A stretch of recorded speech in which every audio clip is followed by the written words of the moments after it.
Hi, it's Tony Robbins. Happy New Year. Listen, how's your new year coming out so far? I know it's early. It's January 15th, and I thought I'd send you out this little video message because you know what that day means, don't you? January 15th is the cutoff. Statistics show that 95% of the people that actually made a New Year's resolution have already broken it by today. And that's if you even made a resolution.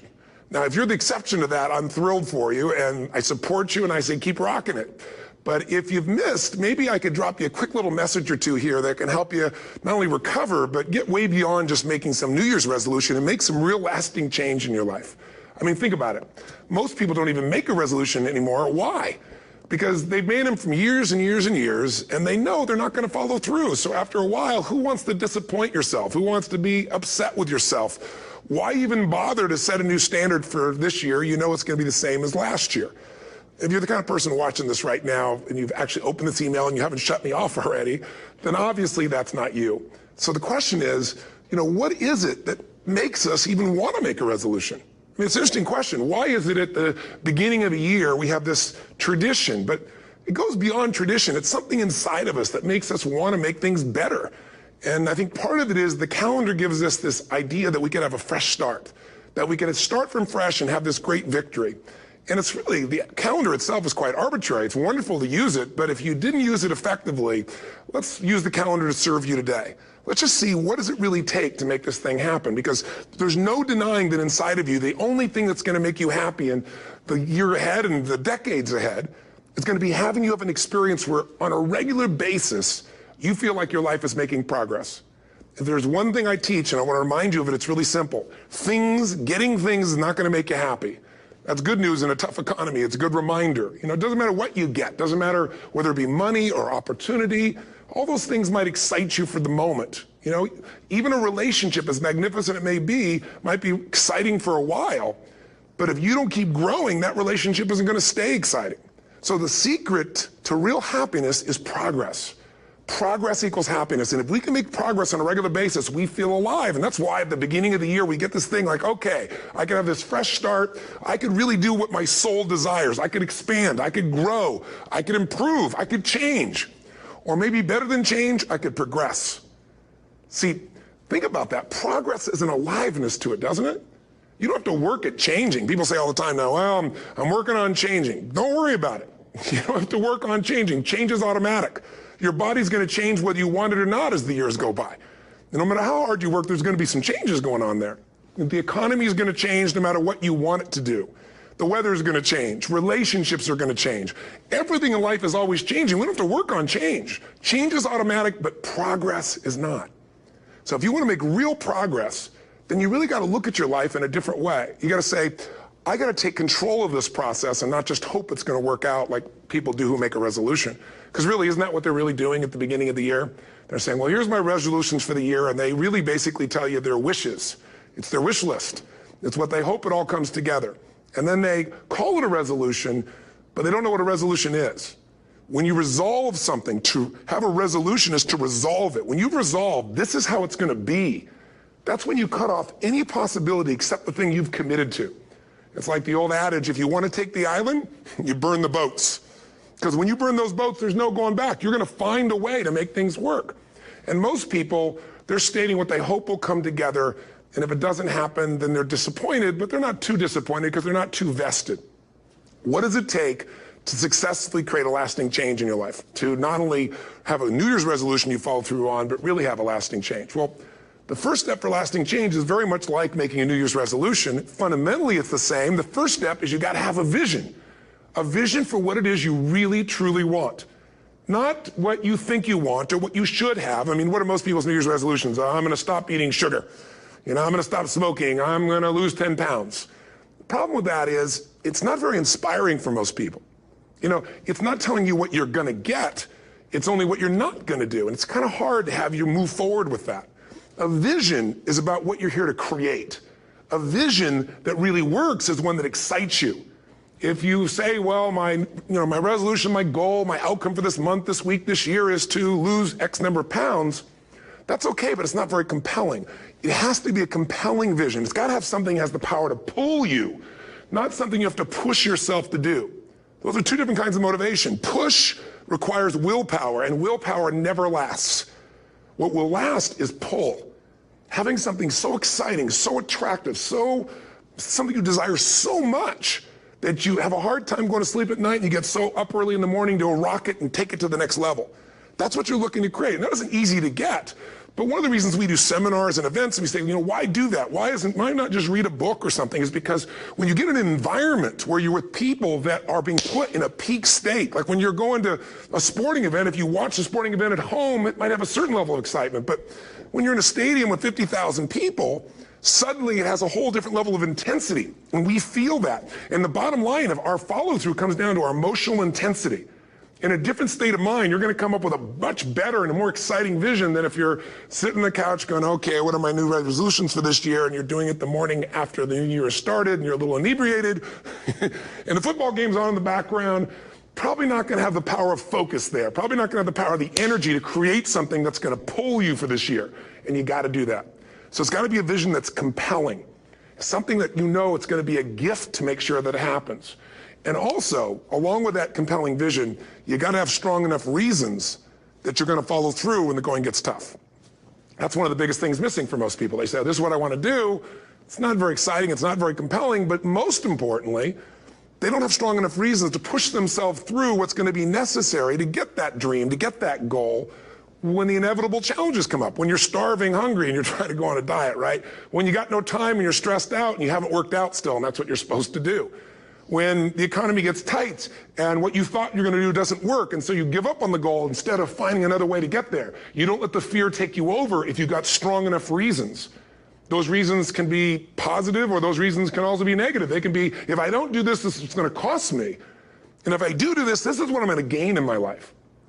Reasons come first, answers come second. If you get a compelling vision and you got strong enough reasons that will push you through the tough times, you're going to do things other people don't do. Instead of collapsing, even if you get off target, you won't go, oh, I blew it. You'll get right back on target, make the change, make things happen. And I know you've done this in many areas of your life. Just think about it again. I'm not teaching you something really new here today. I just want to remind you of what your soul knows. You got to change, you got to improve, and you got to go through a simple process fundamentally to make that progress. First step, vision that's compelling. Second step, make sure that there's strong enough reasons to follow through. Third step, you got to review it and feel it every day. I mean, anything. Have you ever had this happen in your life? Has there been anything in your life that you've ever wanted so badly? You were so desirous of it. You had such a hunger for it that you couldn't stop thinking about it. Could have been a career move, could have been when you were a kid, a car, it could have been a relationship, it could have been anything, but you were obsessed. You wanted to make this happen. You wanted to attract this to your life. You just wanted something. And you didn't even know how to get it. But it was so compelling to you. You kept thinking about it every day, envisioning it, imagining it, feeling it. And then stuff happened.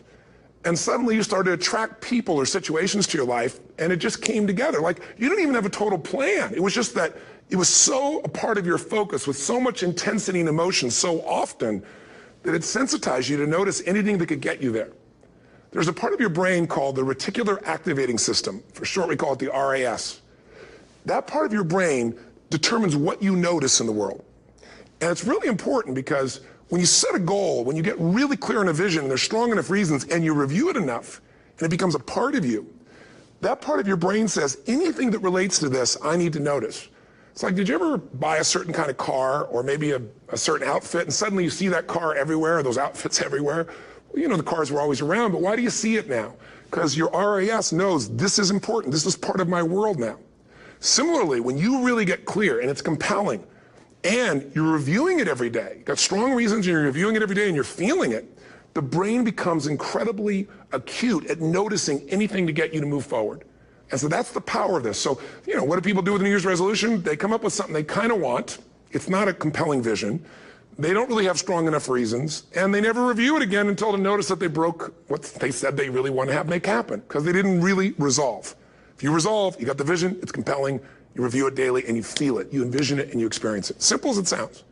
Now, ultimately, what is this really about? Ultimately, if you're going to have lasting change in anything, you're really talking about just raising your standards.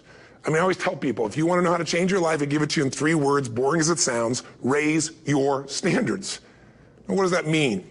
corny as it sounds. Raise your standards. Oh, thank you for the breakthrough thought, Tony. I'm glad I wasted my time watching this little email with you. But think about it. Lasting change is different than a goal. You don't always get your goals, but you always get your standards. Maybe it'll help you is to think about it this way. I try to explain standards to people with a different set of words. Think of it as everybody in life gets their musts. They don't get their shoulds. Like, think about it. Most people have a list of shoulds, don't they? Don't you have a list of the shoulds, things you should do, you should follow through on? I should lose some weight, I should work out more, I should make more calls, I should respond more rapidly to my email, whatever, you know? I should get into the office earlier, I should be, more confident. Whatever your should list is, people love to have their should list be met, but it's kind of like New Year's resolutions. If it does, it's really exciting, but if it doesn't, which is most of the time, it's a little disappointing, but you kind of know it's not going to happen. But when you decide something is a must for you, an absolute must, when you cut off any possible, you say, I'm going to find the way or I'm going to make the way. Human beings, when they resolve things, when they make a real resolution inside themselves, which is they raise the standard and they make it a must, they find the way. Think about it in your own life. Haven't you had some area of your life where you raised your standard and your life has never been the same? Maybe at one time in your life you smoked cigarettes, or you did something and you did it for years and you kept trying to change it and kept telling yourself I should. And then one day something happened. Something just clicked you over. Something took you over that kind of tipping point. And inside yourself you said no more. And it was a very, very different experience, wasn't it? Something inside of you shifted and what was a should became a must and you've never gone back. Is there an area like that in your life you can think of? Again, did you ever smoke cigarettes? Did you ever eat a certain way, drink a certain form of alcohol, and then finally say no more, and you just don't go back? And notice this, it doesn't really take any willpower anymore. Because somewhere when we make this click, when we make something a must, we attach ourselves to it. It becomes part of our identity. And one thing I've learned in the last, 33 years of working with people from now over 100 countries, 4 million people, is human beings absolutely follow through on who they believe they are. If you said to me, well, I'm really going to work hard to stop smoking, but I've been a smoker my whole life and I am a smoker. I know your days are numbered. You're going to be back smoking cigarettes again because we all act consistent with who we believe we are. I tell people the strongest force in the whole human personality is this need to stay consistent with how we define ourselves. If you define yourself as somebody who is really conservative, you're not going to be crazy and act nuts unless you're really drunk or something, and then you can say it's the alcohol. When it's really just you finally getting permission to be yourself, the alcohol is your excuse. If you're a really crazy person, you act crazy, outrageous, playful. You don't act conservative because that's not who you are. Very often people say, well, I can't do that. I'm not that kind of person. And I always say to people, really, when did you define yourself? I mean, really, how many years ago did you come up with what you could and couldn't do in your life? How many years ago? Most people, if they really look at how they're living their life today, it's based on a set of standards, a set of beliefs that they made choices about 10, 20, 30 or more years ago. I mean, very often we made decisions in our youth or very young about what to believe, about what we were capable of, about who we are as a person, and that becomes the glass ceiling, if you will, that controls us.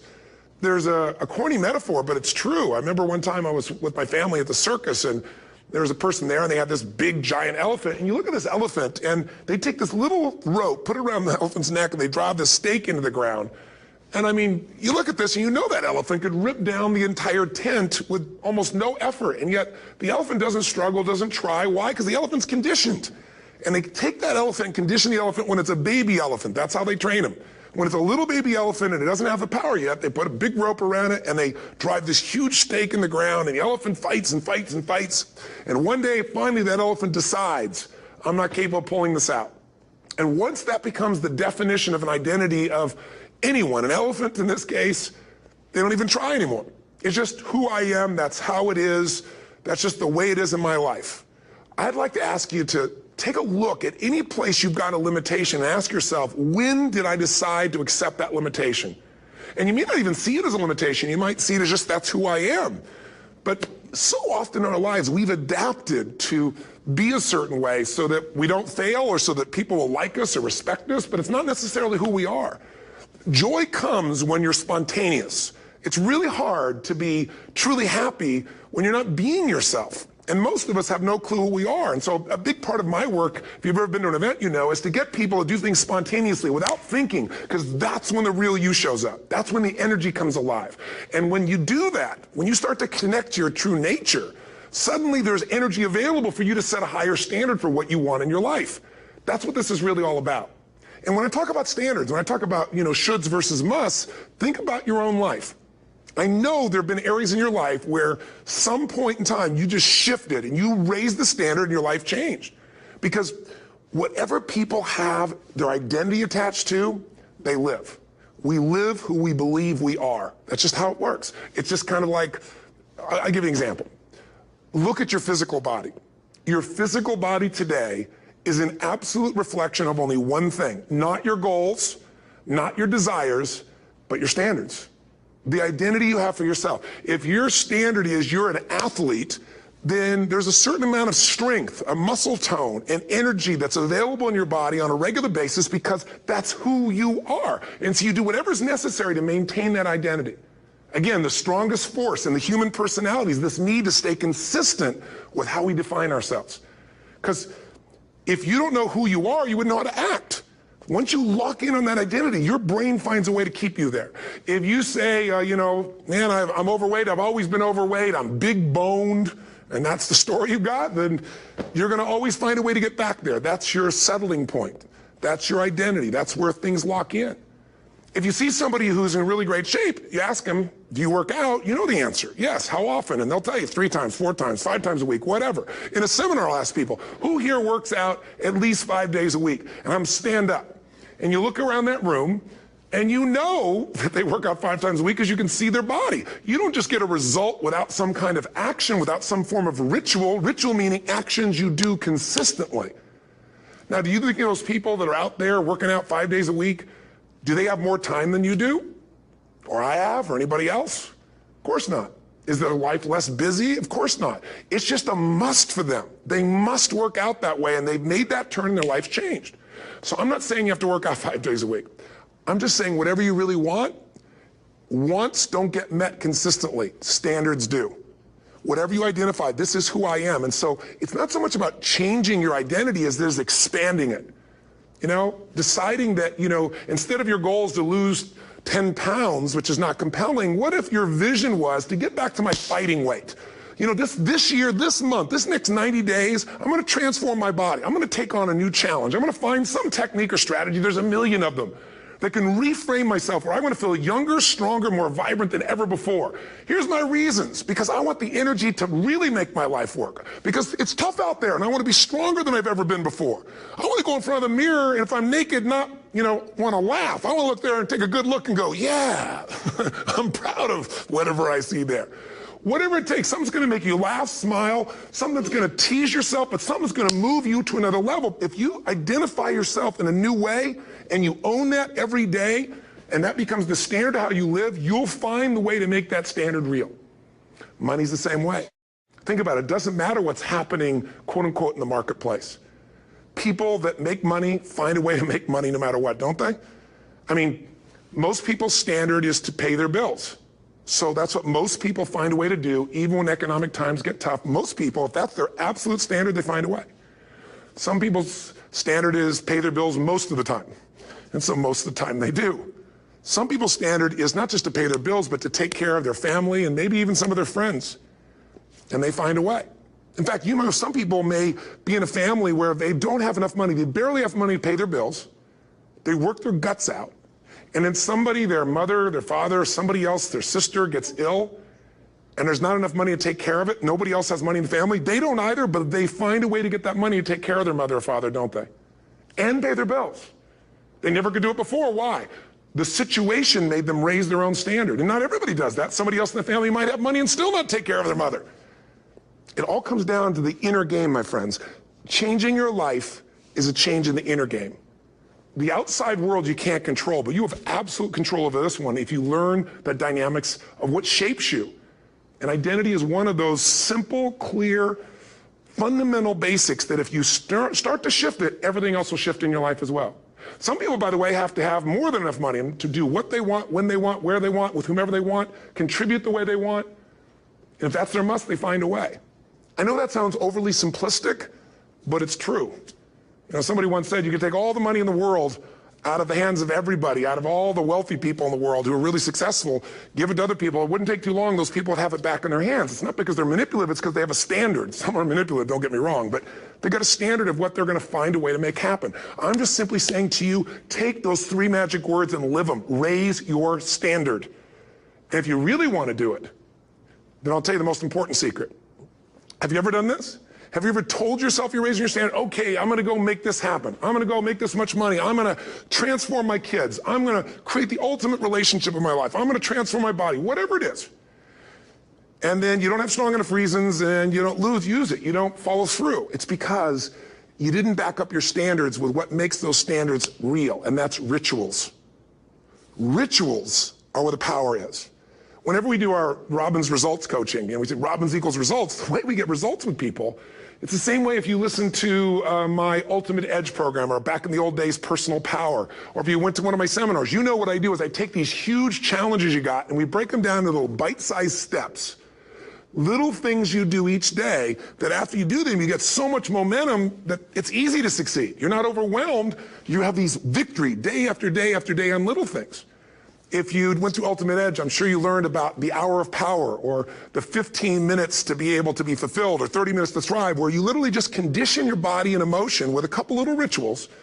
So it doesn't matter what's going on in your world. You feel that strength, and it's not fake. It's not some pump up. It's coming from inside you, and it works. Rituals define us. See, all the results in your life are coming from your rituals. They start with a standard and then have rituals that follow it up. Like, for example, if you are where you want to be physically, you have very different rituals than if you're not where you want to be physically. If you're overweight, you and I both know you got a different ritual than if you're physically fit. Completely different. You get up in the morning, what's the first thing you do if you're fit? Your shoes are there, you roll over, doesn't matter how you feel, you put on your shoes, you lace them, you start walking, or whatever that ritual is. If you're overweight, you roll over and you have a very different ritual. You might roll over several times to turn the alarm clock off. You go in and get your mocha, smocha, whatever, special coffee. You stop by at Starbucks, or whatever the case may be. You have your nice sugar muffin. It's supposed to be really nice for you. Whatever you do, it's a different ritual. If you have a great, passionate relationship, you have very different rituals in how you come home than if you have a lousy relationship.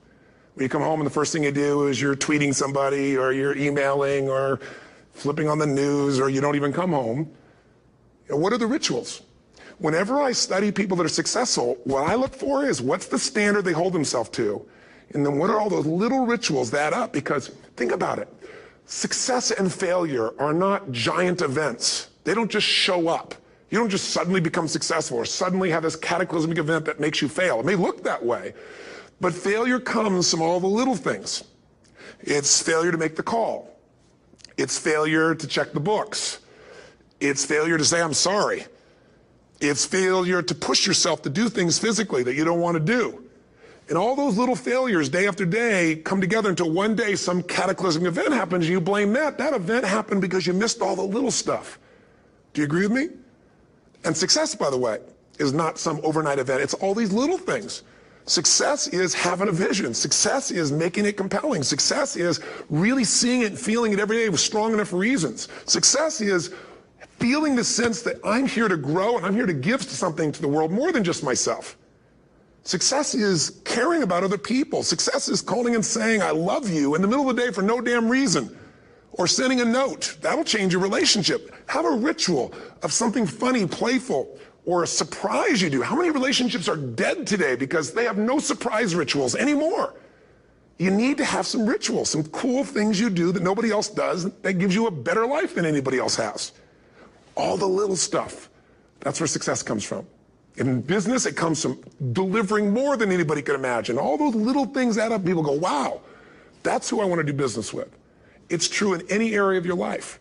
So if you look at somebody who's really successful and you think, wow, I mean, they're so amazing, they're such a genius, you got to dig underneath and you got to remember something. People are rewarded in public for what they've practiced for years in private. Myself and my business people say, how do you get up and speak? And you have no notes and you go for 3 days and nights and the room is like, everybody's wired and it's incredible. It's like a rock concert. How do you do that? How do you have that confidence? Well, it's not confidence, it's experience now. But I did so much behind the scenes and I still do to make things right. I mean, How many people would know that since the time I was 17 years old, before I walk out on stage, still do to this day, wouldn't need to do it, but I still do it, I never walk out there without being in an absolute peak state of mind. You know, there are days my back is hurting, my throat was hurting, or I may have had a challenge, or my father passed away, and I've still got to deliver for these people because my standard is give my all every time. Every event has to be better. Talk to anybody who's been to our events for 5, 10 years, some of our trainers, and they'll say, I don't know how he does it. He always finds a way to make it better. That's not an ego thing. That's a standard in me. I have to find the way. And my ritual, though, is I prepare, I think, I gather new information, I figure out how to put something across better. What do people need? I spend time with our customers. I see what's going on. And before I get on stage each time, I have this little ritual to put myself in a state of mind. And I did it starting like 17 years old. I started doing it. I'd say, I now command my subconscious mind. And I say this out loud several times, this little phrase, set of phrases, as an incantation to kind of condition my mind and body. And I'd say, I now command my subconscious mind to direct me in helping as many people as possible today by giving me the strength and the emotion and the humor and the brevity, whatever it takes to show this person and help this person change their life now. And I started out with a person when I worked with people one-on-one, and I would do that for 45 minutes driving in my Volkswagen to go serve and coach somebody for the first time. Now I don't say that person, I say these people, and I can go out in a room of 10,000 people and deliver for 50 hours, and I do it every time I come back on stage. It's a ritual to go into peak state. Peak states don't just show up, they don't interrupt you. Great ideas don't interrupt you, you gotta pursue them. I talked to Michael Jordan, I'll never forget, at the peak of his career, and got to watch his final game, saw him backstage and spent some time with him, and it was a pretty exciting time. He was the greatest basketball player I think that ever lived and has ever lived. And I asked him, I said, what sets you apart, Michael? What is it? And is it God-given talent, ability, skill? What is it? And he said, Tony, he said, I can shoot you straight. It's not, me trying to act humble. He goes, I have a lot of talent, a lot of God-given talent, a lot of skill. I've worked really hard. But he said, really, it's my standards. He said, every day I demand more from myself than anybody else could humanly expect. I'm not competing with somebody else. I'm competing with what I'm capable of. Magic formula. Because most of us lower our standards. Why? Because who you spend time with, my friends, is who you become. One of the biggest reasons I started going to seminars when I was like 17 is I had nobody around me as a great role model. I could read about somebody, but being around people, being in that environment was very different. Finding a way to go to work with someone who lived that standard of life was very different. You get around people with low standards and you compete with it. You don't need to compete with it. It's like, okay. Remember Jerry Springer? I don't know if he's still in the air, but I remember he used to get people on the show and I thought, where would he find these people? And why would people watch? I'll tell you why they watch. They watch these people and go, my life's still pretty darn good compared to that person. Look at them. You don't have to change your life. All you have to do is find somebody with a lower standard and you'll feel good about yourself. But if you feel that good feeling, it's an illusion. The only thing that's going to make you happy, my friend, in this year or any other, is to step up. It's to raise the standard. It's to discover what you're capable of and feel that incredible power of pushing through whatever's holding you back and get to the other side of more of your true self. That's what this game's all about. And look at the best of the world in anything. Tiger Woods, what's his vision? To win golf tournaments? No, to be the best that ever lived. That's his goal. That's his vision. But here's what's interesting. He backs it up with rituals. If you just have a vision and you don't have the rituals, stop lying to yourself. His rituals are, he started doing things nobody did before. He went and started lifting weights. Golfers lifting weights? No way. He went out and he changed his swing when he was the best in the world because he realized in order to be the best that ever lived, he was going to have to change his swing. If you know anything about golf, you don't change your swing when you're the best. And he went and retrained himself because he has different rituals than other golfers. Now many people are modeling his rituals to get better. It's amazing. You look at somebody like Michael Phelps, the 2008 swimmer, won 7, only 2 people, I think, in history, if I remember correctly, that have gotten 7 gold medals in one session. And here's a guy, he's got number 6 under his belt, and he's exhausted, and he's going in for that final swim. I'm sure you remember. And how does the guy win? By 1/100th of a second. Do you think that was some massive skill that got him over the top? Or was it a standard that says, this is who I am? I am the champion. And no one is taking this from me. And somehow in those final milliseconds, 100th of a second, he pushed himself just beyond his competitor. But you know about Michael Phelps? What allowed him to be able to push beyond that moment is his rituals. Go study the guy. Most people who swim have these unbelievable workouts. He does 2 and 3 of those workout sessions a day. All the other swimmers in the beginning thought he was insane. You're going to overtrain, you can't do that, it's not physically possible. But he had a standard and the rituals to back it up. So here's my final message to you, because I've gotten carried away. I thought I was going to send you like a 5-minute message, but as you can see, there's no script here. It's just me going a little crazy with you, but I want to really see you get what you want this year. Don't let this year be like last. And if last year was great, still don't let it be that way. Raise the standard. If your life is perfect and extraordinary, you darn well know you're not going to be happy unless you keep making it better. That's what makes us feel alive. It's not what we get that makes us happy. It's who we become and what we're able to give because we become more. That sense of contribution is what creates the deepest meaning. So here's my assignment for you, if you want one. If you want to go from conversation to some action, here's a simple thing to do. What's an area of your life right now that you really want to improve? What's an area that's important to improve? If your body's great, how about your career? If career's great, how about your relationships? Intimate one especially, or your kids, or your relationship with your creator, your spiritual side of your life. Or is it your finances? Figure an area that really matters. Decide on that area. Number one, write down what your life is like in that area right now as specifically as possible. So you might say, well, I'm 13.5 pounds overweight, whatever the weight is, whatever the situation is, or my body fat's like this, or I wake up exhausted in the morning, and you write the truth of where you are right now. So you're real clear. Or I'm not in a relationship. I say I want a relationship, but I'm not in one, and I don't seem to find them. All the good ones seem to be gone is my belief. And I really do want one, but I don't have it. Whatever your definition. Or I'm in a relationship, and God, I wish I wasn't in a relationship. I'm planning my escape, wherever you are. Or I have a wonderful relationship, we love each other, but there just isn't enough passion. Just write the truth of where you are. The area you want to change, but write how it is. And then the second step is, this is where you got to be really honest with yourself. What are the rituals that have put me there? Because whatever results you're getting, even if you don't like the results, there's some rituals that are keeping you in that place. There's some rituals of what you eat or don't eat, how you move or don't move, how you sleep or don't sleep. There's some rituals in the lack of variety or spice or energy or focus in an area. There's something you're doing, and it's usually not one thing, it's a bunch of little things that you kind of do consistently whenever you think about getting in a relationship, whenever you think about working out, whenever you think about money. You get yourself in a state of overwhelm. You start thinking about all the things you can't control. Just write down all the rituals you have, and then here's the third step. What do you want? What's your vision? And be really specific. I want to be my fighting weight. I want to be the strongest I've ever felt. I'm going to turn whatever it is, be specific. And then, last step, number 4, what are the rituals that'll get you there? What would you need to do differently each morning if you're going to be that kind of energy, that kind of strength? How often would you work out? What days would you work out? What time? A ritual is something you do consistently, usually at a specific time, so it becomes automatic. Let me tell you something. Willpower doesn't last, but rituals can last a lifetime. I bet you have some rituals in your life right now you've been doing for years, even though some of them don't serve you. I'm just saying, wake yourself up. If you want a new year and a new life, you don't need to start on January 1st. Start today. Start with this little video. And just begin to see what happens and see how easy it is to just do a few little rituals. Don't do them all, just do 2 or 3 new things. And you know what happens? You'll get momentum. Because once you discipline yourself in one area of your life, you feel yourself doing it in other areas as well. And I always say something that my original teacher taught me. I always remind people, there's always 2 pains in life. There's the pain of discipline, or there's the pain of regret. And discipline weighs ounces, as my friend Jim Rohn taught me. Regret weighs tons. You don't have regret. So right now, what do you want to change? What's it really like? What are the rituals that got you there? That'll take a little homework. If you're not sure, ask the people around you. They'll tell you what your rituals are. What do I really want in depth? What are the rituals that'll get me there? And then get yourself to start a few of those actions and lock them in place. If I can help you in any way, we're here as a company to support you.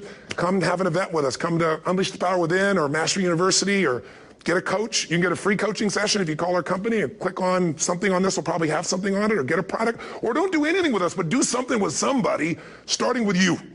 If you make the changes in yourself, you're going to be proud this year, and no amount of money or accolades from other people can mirror the feeling of being proud of knowing you've taken back control of your life, or you've taken a great life to another level. Because once you do that, you have something you can give other people, whether it be your kids or your friends or your family. And ultimately, that's what life's about. So thanks for listening. I don't know how long I went here, but I hope this has been helpful for you. I just thought it's a new year, and I want people to be able to truly create a new life. And until I see you again, hopefully soon, or gets a chance to meet you, live strong, and live with passion. And of course, God bless to you. Happy New Year.